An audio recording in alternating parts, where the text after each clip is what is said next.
नमस्कार, news one India देख रहे हैं आप और मैं हूं आपके साथ प्रभा जोशी। बुलेटिन की शुरुआत बड़ी खबर के साथ करेंगे।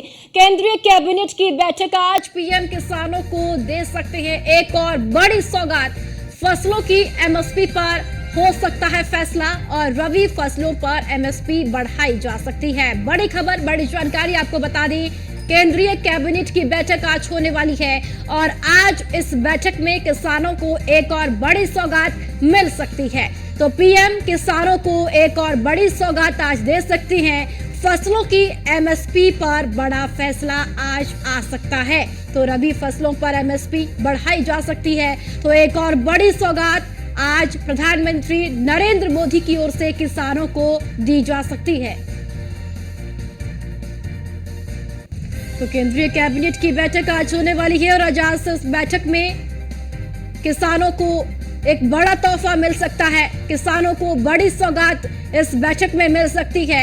फसलों की एमएसपी पर फैसला हो सकता है और रबी फसलों पर एमएसपी बढ़ाई जा सकती है। ये बड़ी सौगात आज किसानों को मिल सकती है।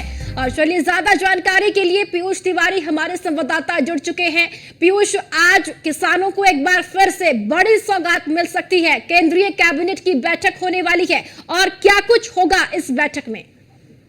बिल्कुल, अगर हम बात करें तो आज केंद्रीय कैबिनेट की महत्वपूर्ण बैठक शाम को होने वाली है और इस बैठक में कयास लगाया जा रहा है किसानों को जो फायदा है वो कहीं ना कहीं सरकार पहुंचा सकती है। यानी कि किसानों के हित से जुड़े हुए जो फैसले हैं वो इस केंद्रीय कैबिनेट की बैठक में लिए जा सकते हैं। और सबसे बड़ी बात है कि इस दौरान ये भी जानकारी मिल रही है कि एमएसपी के रेट में कुछ फसलों के, खासतौर पे रबी फसलों की अगर हम बात करें, उनकी फसलों के एमएसपी के रेट में इजाफा किया जा सकता है।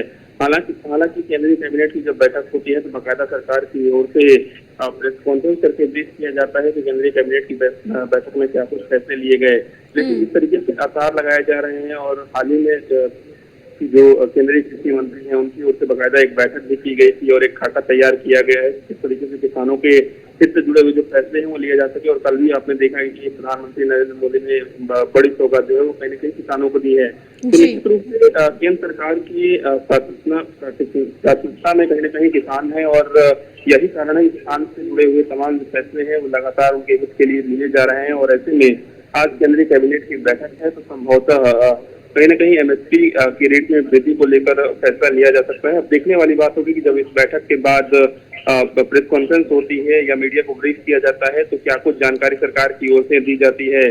फिलहाल सोर्सेज के हवाले से यही जानकारी मिल रही है कि एमएसपी के कुछ फसलों के एमएसपी के रेट में वृद्धि जो है वो कहीं ना कहीं की जा सकती है। जी पीयूष, जिस तरीके से आपने जिक्र किया कि एमएसपी को बढ़ाया जा सकता है, किसानों को ये राहत मिल सकती है। इससे पहले भी हमने देखा जब प्रधानमंत्री नरेंद्र मोदी ने तीसरी बार अपने पद की गोपनीयता की शपथ ली थी और दूसरी दिन जब उन्होंने अपने कार्यभार को संभाला तो पीएम सम्मान निधि को रिलीज किया गया, किसान सम्मान निधि को रिलीज किया गया। पहली प्राथमिकता में किसान प्रधानमंत्री के थे और कल वाराणसी में भी कई बड़ी सौगातें उनकी ओर से दी गई।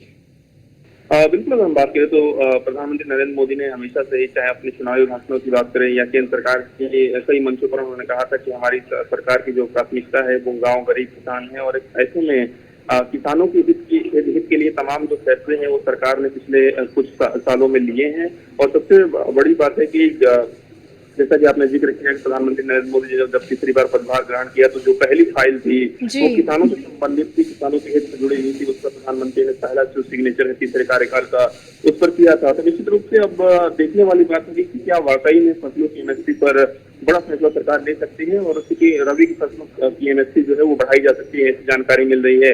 अब शाम को ये बैठक होगी, बाकायदा जो केंद्रीय कृषि मंत्री हैं वो अपना जो खाका जो उन्होंने तैयार किया है उसको प्रधानमंत्री को बताएंगे और कहीं ना कहीं सरकार इस दिशा में आगे बढ़ सकती है। तो निश्चित रूप से एक महत्वपूर्ण बैठक आज केंद्रीय कैबिनेट के रूप में शाम को होने वाली है। चलिए ठीक है पीयूष, बहुत बहुत शुक्रिया आपका जानकारी साझा करने के लिए।